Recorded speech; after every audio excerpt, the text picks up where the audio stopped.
pretty much the better part of the last 2 years with the Lumix Panasonic S5 Mark II, and it is my main camera. I love it. Honestly, if you can go through my YouTube channel, you can see very clearly that I've always used Lumix cameras, and there's really nothing particular about it. I just got into Lumix before I really knew about any of the other cameras and what they had to offer. I remember in 2019, my manager of my old job, when I used to work at Verizon, he used the Panasonic GH4, and he would recommend that to me. And I grabbed the GH4, you can look back, I grabbed the GH5, I went from the GH5 to the Lumix S5, and then from the S5 to the S5II. Honestly, I don't have many complaints about Lumix in general. Like I said, I've always really loved their cameras, but with the, back when I would use the GH5 and GH4, that was micro four thirds. And obviously today we know that everybody is making Instagram Reels, everybody's making TikToks, everybody's making short form video.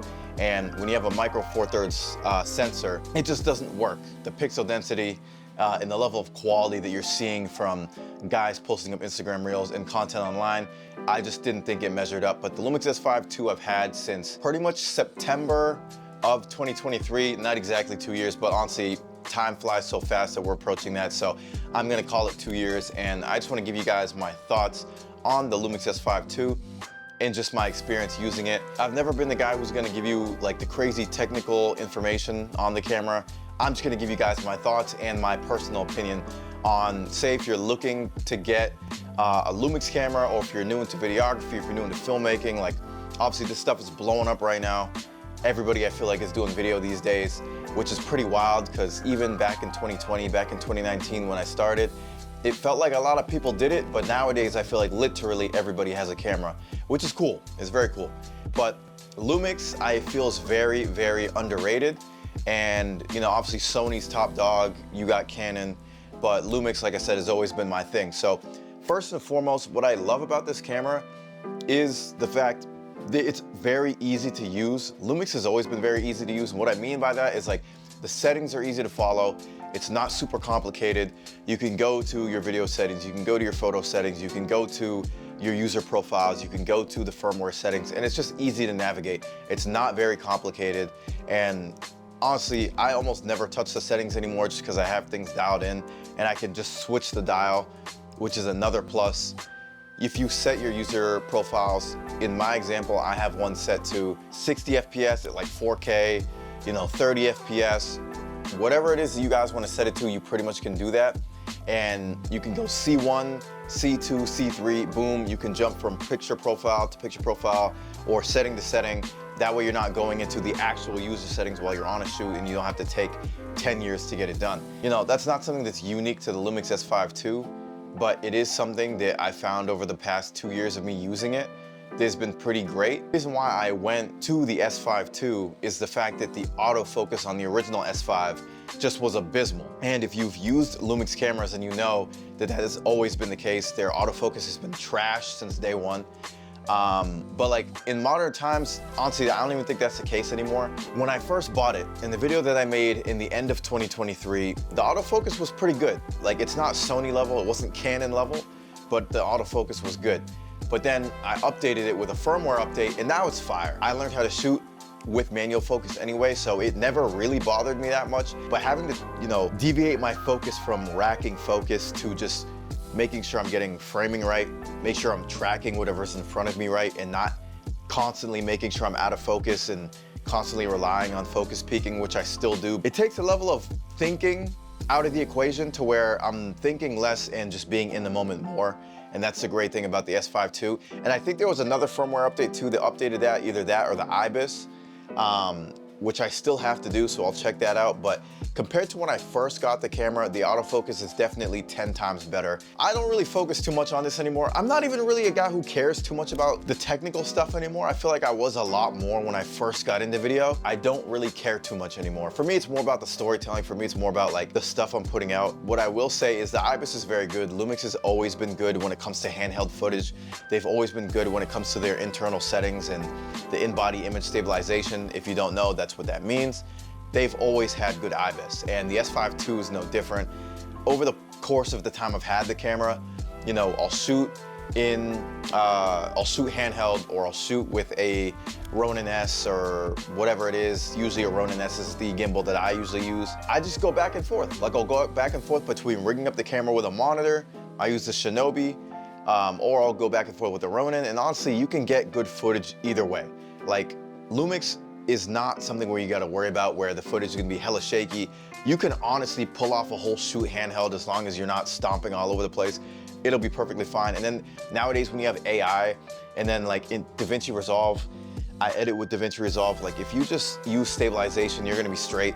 If you shoot well on the shoot, in camera, you're not stomping all over the place, and then you get back in DaVinci Resolve and you use the stabilization, you're gonna be good. So for me, that hasn't been a problem. And from the time that I bought the camera till now, that's been one of my, I wouldn't say favorite things about the camera, but it's definitely something that it takes that mental bandwidth out of the equation because you're not worried about how it's gonna be. I would say hands down my favorite thing about this camera, and it's been my favorite thing over the last 2 years that I've had the camera, is the fact that you can shoot in 6K open gate. And like I said, everybody makes short form content nowadays. And even if you don't, like having higher quality is never a bad thing.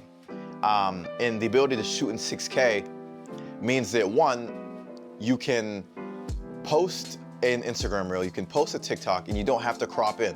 So if I were to shoot this, which I'm shooting it for YouTube, I don't have to shoot it in a way, I don't have to shoot it differently for Instagram.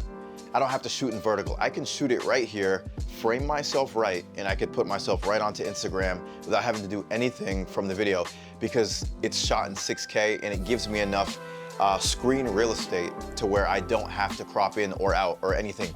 It's just ready to go. And that's been one of my favorite things because I don't have to think too much. It's more about the framing rather than, oh, do I gotta shoot vertical, or oh, do I gotta shoot like this? Like shooting in 6K gives you that flexibility. And then on top of that, if you do crop in, you're not losing as much quality because the pixel density and the resolution is so high that if I crop in, then I'm not losing too much, it's still good quality.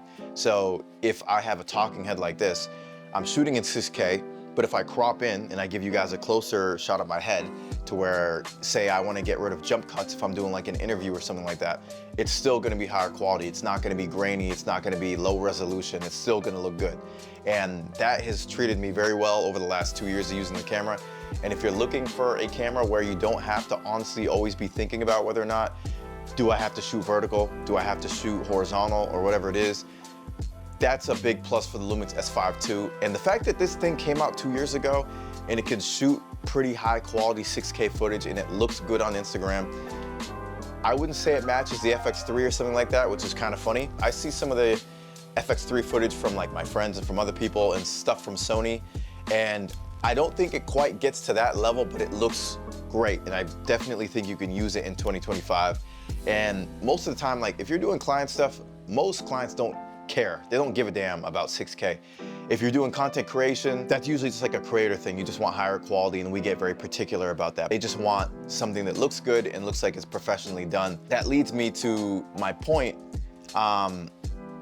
which is just a quick offhand point. I don't think it knocks Lumix very much, but I definitely think I've thought about this over the time of me shooting in Lumix, which has been my whole tenure of doing video, like 5-6 years.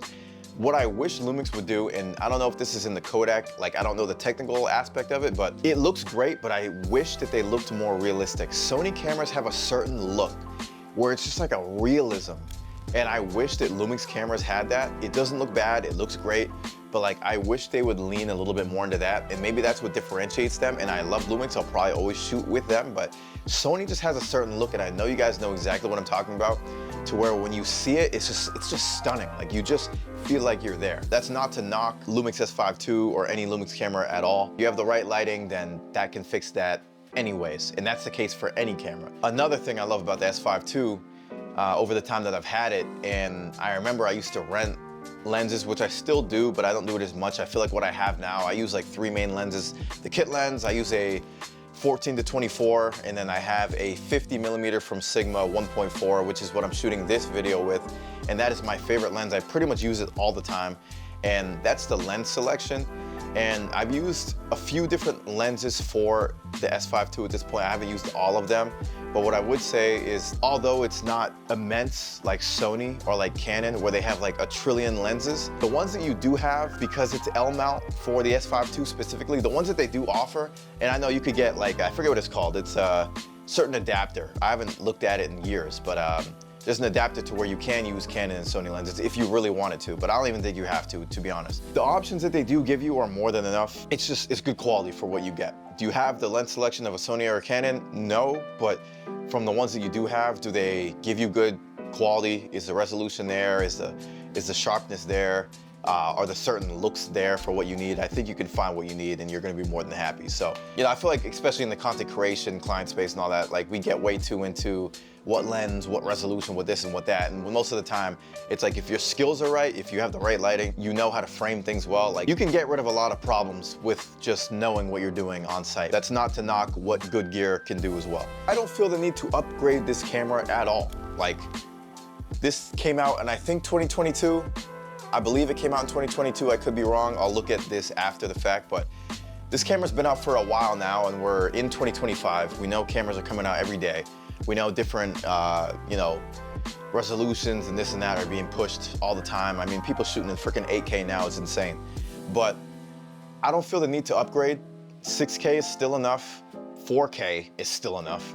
And unless you're trying to blow, I don't even know, unless you're just like a pixel peeper, unless you really want the highest cutting edge tech, you know, I don't even, like I've kind of taken a step back from all the craziness of camera gear and all that, but for what I see most people doing, this camera is gonna be just fine. Like it really is, bro. Like you don't need all this craziness. The S5II is more than enough. The 6K will do more than enough. I wish it shot in 60 FPS, that is one knock, and I was gonna do this in order. But if I was gonna give a knock to the 6K with the Lumix S5II, it would be the fact that it can't shoot in 60 FPS. It's 6K 30 FPS, which you can slow down 30 FPS if you want slow-mo, but it's not gonna be very slow. It's gonna be more like a dreamier look. Rather than shooting in 24, it's like that cinematic film look, but 30 is like a dreamy look, which still looks nice, but you're not gonna be able to slow things down as much as you could if you were gonna shoot in 60, so you don't have that option. And I wish it was 6K in 60 FPS, but 6K 24, 6K 30 is still good. And that's 422 in 10-bit or 420. In terms of your dynamic range, then, you know, 420 may have a little bit less options, but you know, the ability to shoot in log and all the picture profiles that the S5II has, it's gonna be more than enough. I wish it had that realism look that Sony cameras tend to have, but that literally, those are my only knocks. Of the 2 years I've had this camera, there's not too many knocks I have. I mean, I could definitely have a few more lenses, a good 3 to 4 that really handle what you need it to do. So if you can get a solid 3 to 4, then you're straight. But from what I've used so far, I think it's good. Wish it had more selection just to experiment. Wish it had that realism look. Wish it shot 60 FPS. That's really about it. Over the last 2 years, I've had so much fun using the S5II. It's treated me well. I think the underrated thing about the Lumix cameras is they're just fun to use. And like I said in the beginning, I just think they're a super underrated brand and a very underappreciated brand in video. You know, Sony's king, Sony's top dog, but I think Lumix has always been a very underrated player in the video game. And that's why I love their cameras, I love their settings, and I just kind of love the way that I do love the look of their cameras. Although I have to give Sony the credit for the realism look, it just has a stunning look. I don't think any manufacturer has. I still do love the look of Lumix cameras, and I love the dynamic range that Cine D has in their picture profiles as well as log. So the underrated part of all this, apart from all these technical settings and whatever, funny enough, I really don't care too much about all that stuff anymore. What I would do if I had the money to do it is I wouldn't switch from switch from Lumix. I would add in Sony. So I would just get another camera, and it would probably be like the FX3 or whatever prominent Sony camera is around right now. And I'd probably just grab that as well. As much as that would be very expensive to have 2 different camera manufacturers and then 2 different lenses and all this and that, just because I think that they both have something to offer and I think they're both really great. And Lumix has just been what I started with, so I kind of have that connection with it and their brand and just kind of what they do. If you're new to videography, if you're new to storytelling, and just like if you're new in this video game and this content creation space, feel free to hit subscribe.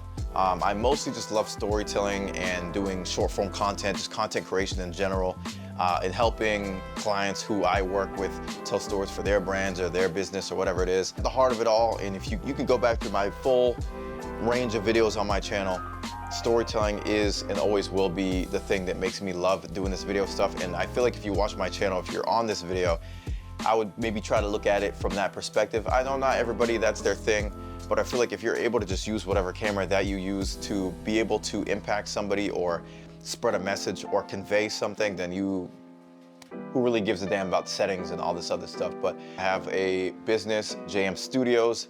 This is my channel, narrated by Jay. I think the name is self-explanatory, but I hope to see you guys in the next video. Deuces.